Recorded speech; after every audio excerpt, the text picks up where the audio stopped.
안철수와 이준석이 힘을 합칠 수 있을 것인가? 이겁니다. 난데없이.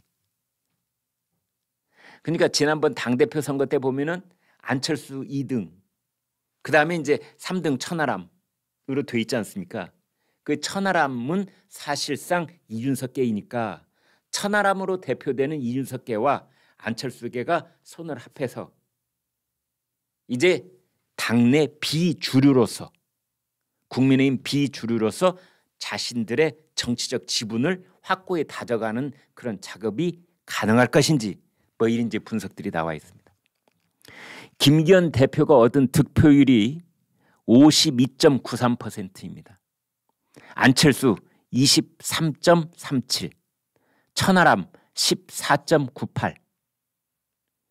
안철수하고 천하람을 합하면 약 40%쯤 됩니다. 그러면은 우리가 득표율을 두 사람을 합하니 한 40%가 됐으니 자, 앞으로 국민의힘 당직을 배분을 할 때 우리 쪽 사람을 넣어주시오.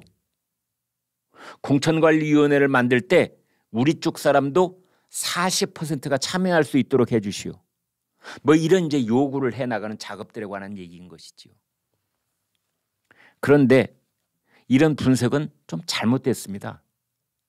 가령 안철수가 가지고 이번에 얻어냈던 23%, 그 다음에 천하람이 얻어낸 15%, 이 둘을 합치면 산술적인 덧셈처럼 40%가 되느냐? 천만의 말씀입니다. 그렇지 않습니다.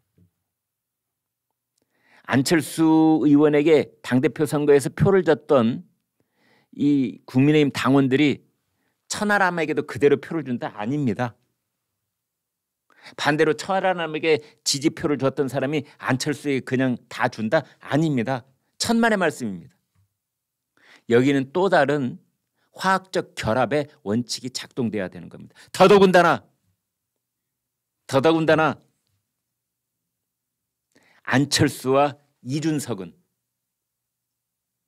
앙숙관계입니다. 앙숙관계.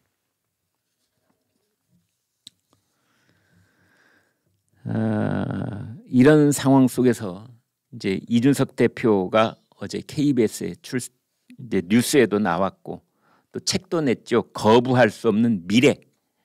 그러면서 정치적 행보를 이제 본격화할 것으로 보이기도 합니다. 전남 순천을 시작으로 당원들과 만나는 행사를 시작한다 이렇게 되어 있습니다. 안철수 의원도 이제 당내 기반을 이제 구축을 하는 그런 작업을 시작할 것으로 보이는데, 그러나 안철수 의원하고 이준석 전 대표는 사실상 국민의힘 주류가 김기현 당대표 측이 손을 내밀기에는 매우 껄끄러운 그런 일들을 이미 벌이고 말았습니다. 안철수 의원 같은 경우에는 막판에 대통령실이 경선에 개입했다, 이런 의혹을 제기를 해버린 겁니다. 대통령실의 행정관, 그래서 고소 고발도 했죠. 대통령실을 상대로 해서 안철수는 고소 고발을 한 상태입니다. 그거 취하했다는 얘기 아직 못 들었습니다. 그래놓고 지금 와서 김기현 대표를 만나고 뭐 국민의힘 주류하고 뭔가 화합을 한다? 그러기에 위해서는 매우 껄끄러운 산을 하나 넘어야 되는 그런 상황에 처해 있습니다. 이준석은 이준석대로 친윤 핵심은 물러나라, 이런 얘기를 줄기차게 해온 사람입니다. 그런데 이준석으로 대변되는 천하람하고 김기현하고 손을 잡는다? 이것도 매우 쉽지 않은 일입니다. 이번에 가장 높은 득표율을 올린 김재원 최고위원이 이런 말을 했습니다. 이준석이 낸 책 거부할 수 없는 미래가 아니라 이준석계는 청산돼야 할 과거다. 이준석계는 청산돼야 할 과거다. 안철수하고 이준석은요, 서울 상계동의 노원병 이 공천을 두고 이겁니다. 이준석 전 대표가 자기 입으로 그렇게 얘기를 했어요. 내가 공천을 못 받은 것은 안철수 때문이다. 그래서 선거 3번이나 떨어진 이유가 거기에 있다. 원래는 다른 미래당에서 한솥밥을 먹던 두 사람인데 결정적으로 악화일로를 겪게 된 것은 2018년 6월 달에 있었던 노원병 공천을 두고 벌어진 갈등입니다. 그러면서 서로가 서로에게 저격수 역할을 하고 있는 두 사람입니다. 앙금이 쌓일 대로 쌓여 있는 그런 관계다 이렇게 볼 수 있는데, 이준석 전 대표가 안철수 의원을 향해서 톰과 제리라는 만화 영화 있죠. 거기 톰의 비유를 했습니다. 그 바보 같은 그 캐릭터로 나오는 톰, 맨날 판판이 당하기만 하는 톰 나오죠. 잘했어 톰, 조금만 더 잘하자. 뭐 이런 발언까지 덧붙여서 이 얘기를 한 적이 있습니다.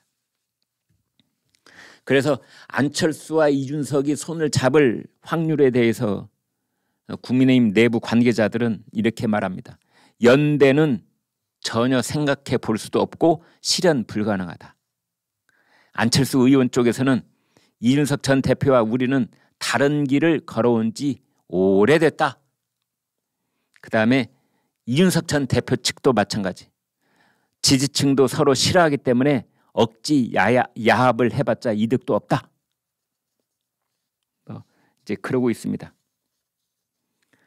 정치학자들 의견도 똑같습니다. 이준한 인천대 교수, 양측의 감정적 골이 깊고 윤석열 대통령을 바라보는 시선도 미묘하게 다른 데다가 출신 성부도 다르다는 점에서 화합 가능성 희박하다. 신율 명지대 교수, 정치에서 불가능은 없다지만 둘이 연대할 만한 가능성은 없어 보인다.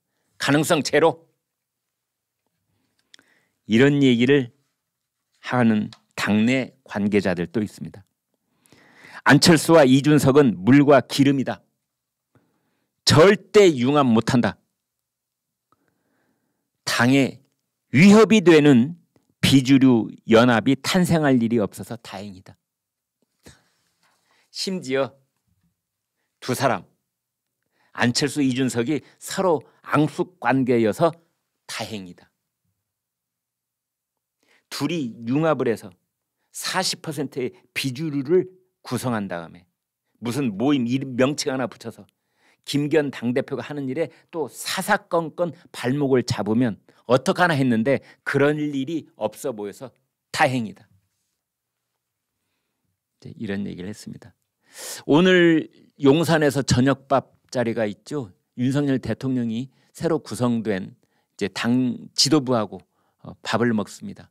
당대표, 뭐 원내대표, 사무총장, 최고위원들 함께 저녁 식사 자리가 있습니다. 어떤 얘기가 오갈지 한번 지켜보도록 하겠습니다.